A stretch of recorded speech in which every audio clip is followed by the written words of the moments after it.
Dan oleh karena penyakit tersebut, dokter mendiagnosa kami tidak akan bisa punya anak.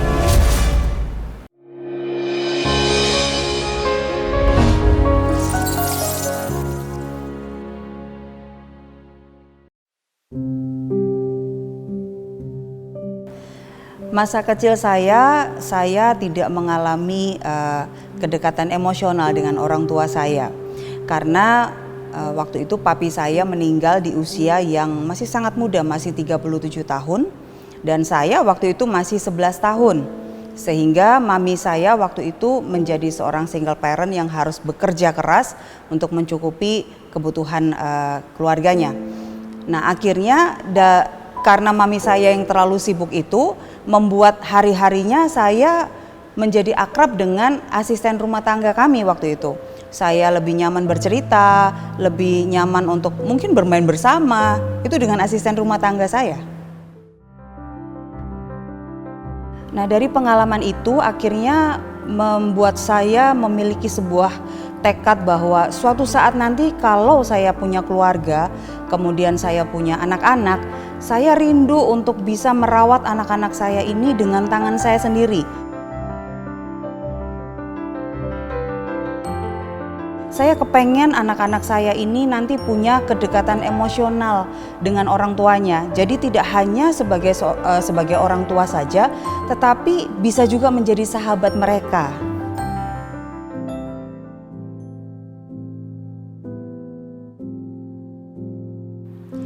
Bukan hal yang mudah buat saya waktu itu ketika di tahun 2002 saya memutuskan untuk menikah dan waktu itu usia saya masih 25 tahun.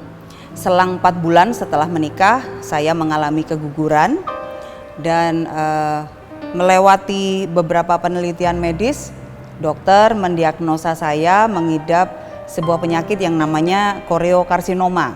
Koriokarsinoma ini adalah kanker yang disebabkan oleh sisa-sisa plasenta. Dan waktu itu saya didiagnosa ada di stadium 3 dan itu sudah menyebar ke paru-paru.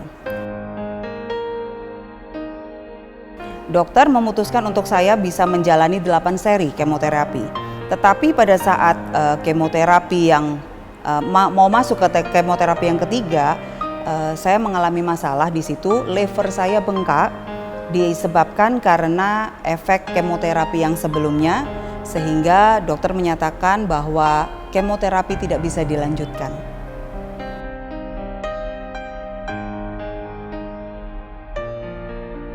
Dan oleh karena penyakit tersebut, dokter mendiagnosa kami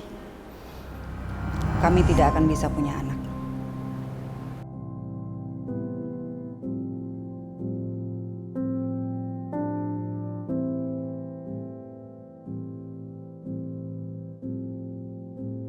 Ketika saya mendengar diagnosa daripada dokter tentang istri saya jadi shock.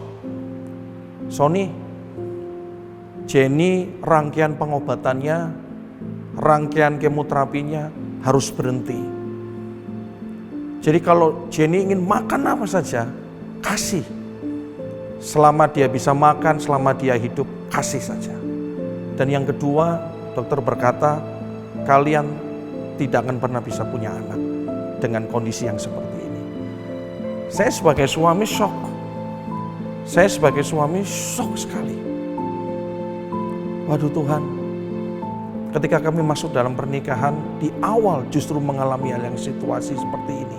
Saya shock sekali. Tapi ketika sampai di rumah,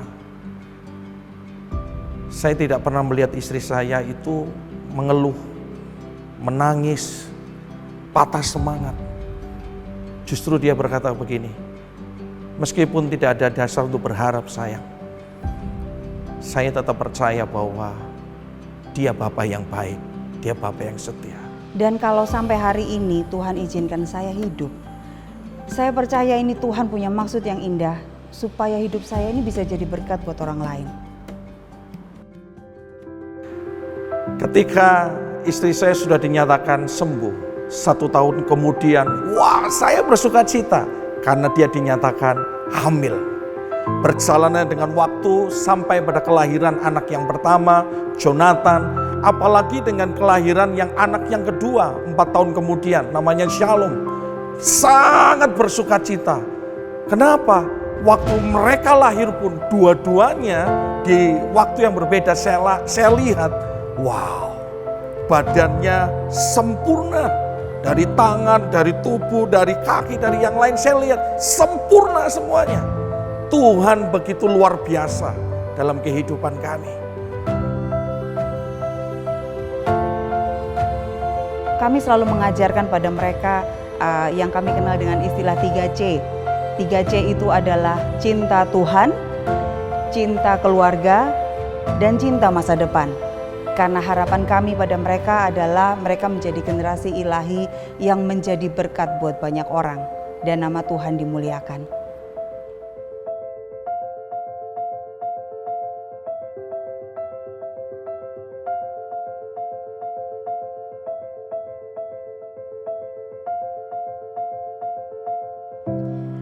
Saya percaya dan berharap kesaksian ini bisa menjadi berkat buat banyak orang.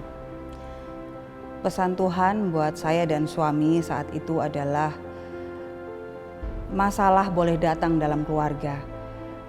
Asal suami dan istri tetap kompak, bersepakat, bersatu hati, maka keluarga kita akan baik-baik saja. Bahkan bisa menghadapi seluruh permasalahan yang ada bersama-sama.